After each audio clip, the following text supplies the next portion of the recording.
Hello, welcome back to the channel. This video here is all about the Puma All Pro Nitro Elite. The shoes arrived today. This shoe, quite expensive, $250, €250 and approximately £220 on the various Puma sites across the world. This one here I picked up here in Spain. It was reduced down to €175, and then the newsletter discount code that you get, it took it down to 148, which in the grand scheme of things is a fantastic price for this shoe. They had limited sizes left, and I already knew I had to go down half a size, but I ended up going half a size up. So basically, I took a chance, and we'll just get into the shoe and we'll go from there. Box is the exact same as the All Pro Nitro that I covered in the last video. A better upgrade than the regular black Puma box. Inside, I have got the All Pro paper and I've got the shoes themselves. Now, visually, in hand, these shoes are extremely nice. I'm very pleased with them. And the one thing that I will say is that right away it has a very much a Kobe feel. That is the general feel I got from this shoe when looking at it, feeling the quality of the materials and the drop-in midsole, which I'll get to shortly. But overall, first impressions are good. You know, you feel like you are getting a quality shoe for the price.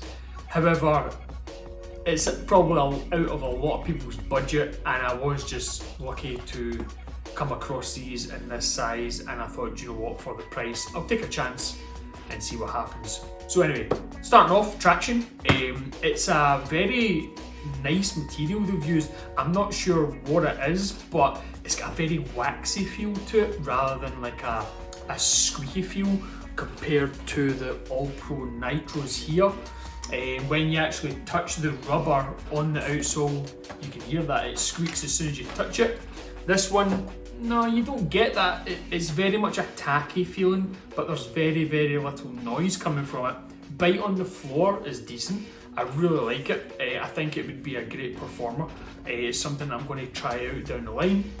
But regarding how this looks, it's got like this kind of pearlescent between this kind of plum purple colour and the blue, like a tie-dye effect, but it's also got a hint of pearlescent reflection, and it is really, really nice. So yeah, the outsole pattern is kind of multi-directional. You've got the outrigger there in the front part of the foot, and it says All Pro underneath it, and the traction pattern's kind of wavy, multi-directional, and it seems to work. You know, it seems really, really nice. So all good in that front. Moving up to the tooling aspect, you have this kind of TPU, almost like a lateral shank kind of running down the side here, and I think that's really to kind of help out the heel area more than anything. It runs right around the back here, but this really reminds me of the Kobe NXT 360 of how rounded it is on the back. It's not a problem, but I think this shank being here is just to kind of help you get that little bit of a stability. So instead of having the outrigger on the heel, this here does give you that element of stability, which is a really nice touch.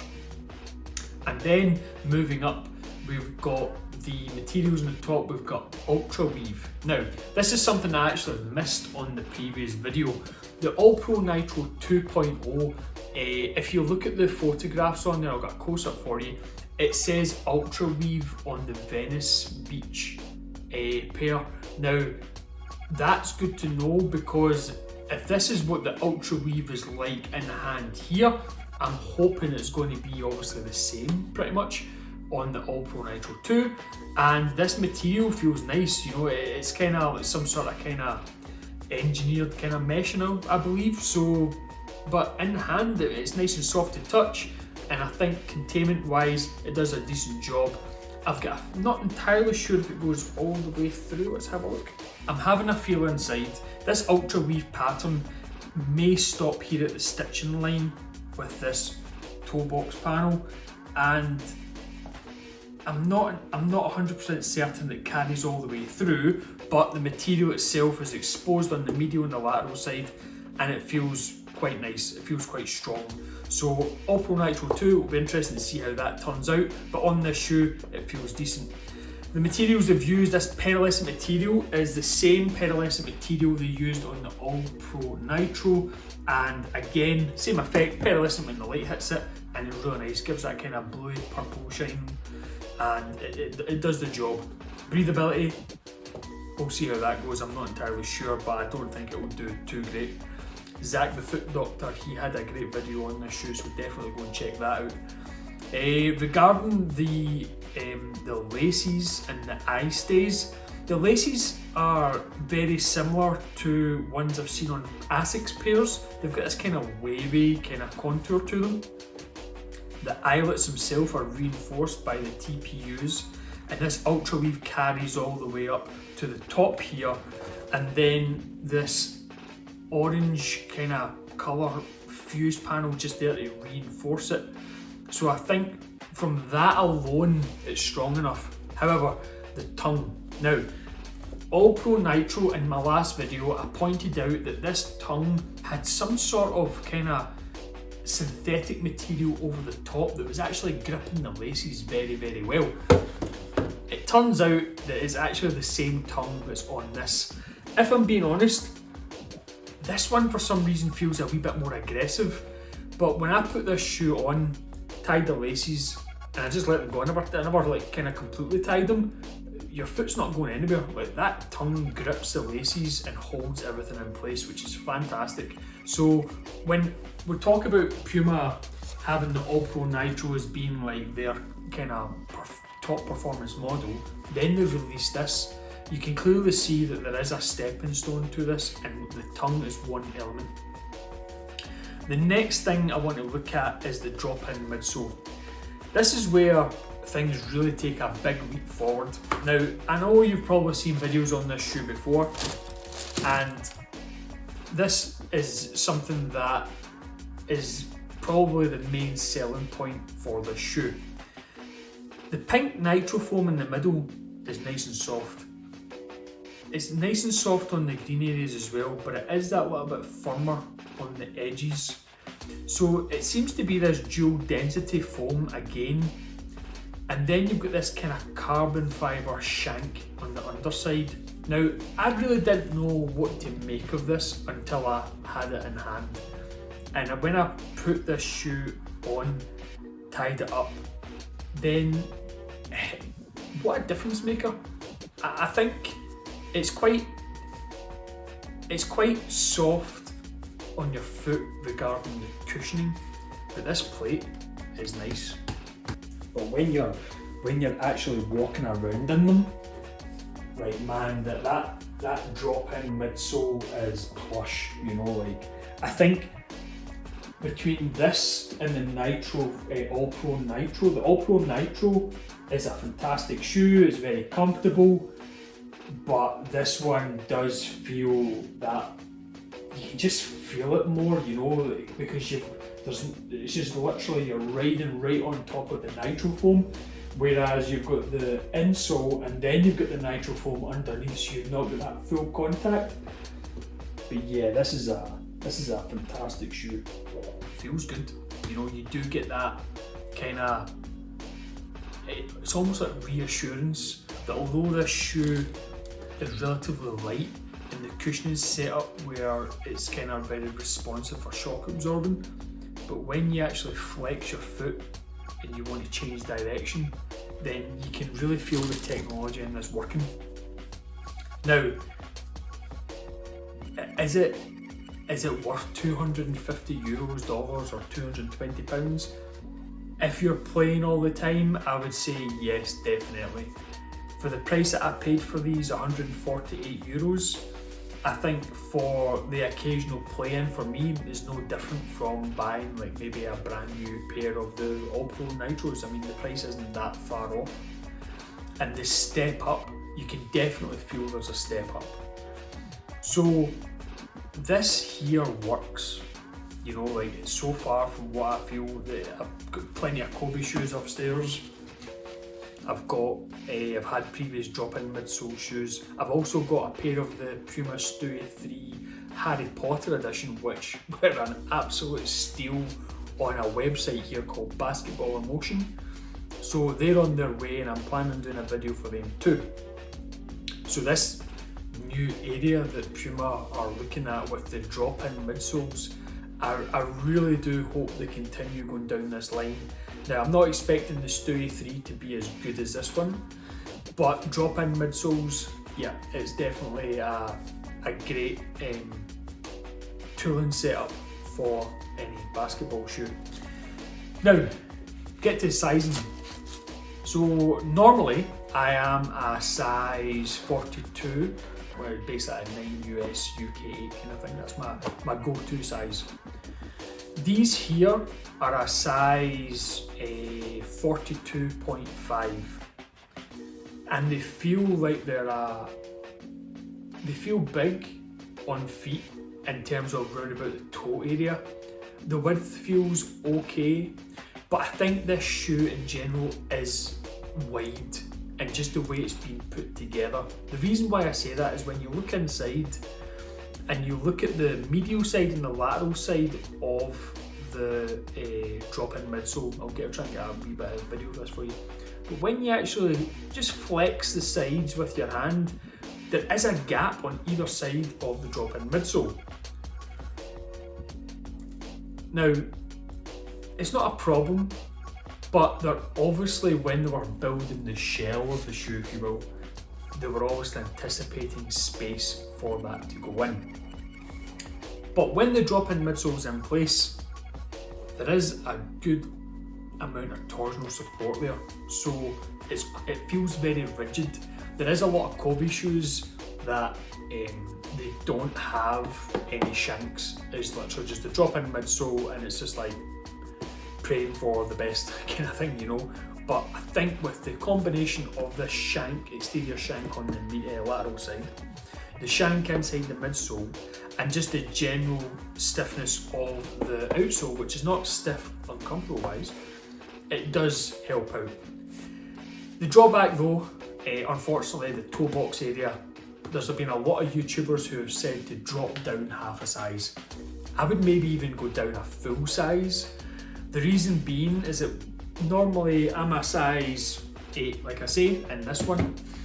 And when I put my foot in here, there is a lot of space, and when I tie the laces tight, it feels okay. But the issue is when your foot flexes, it's almost like getting like a big bit of kind of plastic and bending it makes that funny noise. It just makes a really funny noise when you walk.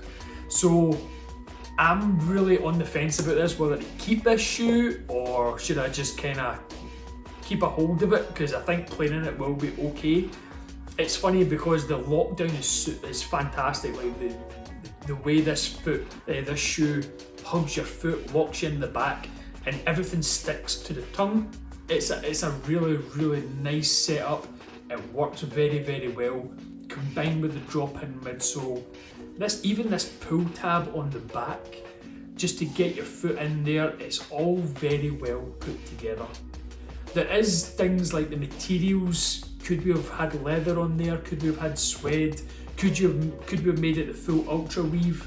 You know, like there is some points on this shoe that could have been tweaked a little bit. But in my opinion, for the price I paid, €148, well worth it. 100% well worth it. $250 though, I think if you're playing professionally or if you're playing regularly, even on like kind of some of the semi-pro leagues, you know, like go for it, yeah, definitely. But somebody like myself who plays on the odd occasion, or even just going to the gym to work out myself, like I can't justify to spend $250 on this shoe. However, 148, yeah, if you can pick these up round about 150, 170 mark, yeah, it's better than most Nike shoes. It's better than most Adidas shoes out there, and Adidas are killing it, as we all know. I think this is a fantastic basketball shoe with a lot of things to build on, and I think if Puma continue this line and bring out more colourways, which they are, there is a, I don't know what it's inspired by, kind of similar like some of the TRC colourways you've seen in the Blazes. But I think they're going to be bringing out more colourways of this, and I hope so too. But I will not be paying $250, just from the price point is putting me off. So, you're on a budget, you don't know what shoe to buy, and you want to compare these two. So, traction on these two is very similar. This one probably you need to wipe a wee bit more, where this one feels a wee bit more tacky and comes to more of a dead stop. So I'd probably say the traction on this one is probably going to be that good bit better. Not to say that this one is not great, the All Pro Nitro is still a fantastic shoe, but I think this one does have a little bit more going for it. Midsole tooling, although the two of them are the Nitro foam, or the Nitro square foam should I say rather, I think this one underfoot feels a lot nicer. Reason being, like I said earlier, this one's got the insole on top, and then you've got the Nitro squared foam. So there is, you feel it, but this one you're sitting right on top of it and you can feel it working. And I think for that reason, I would give it to this one. Materials on top, I'm actually going to give it to the All Pro Nitro. The reason being is that they feel more pliable, feel easy to break in right out of the box.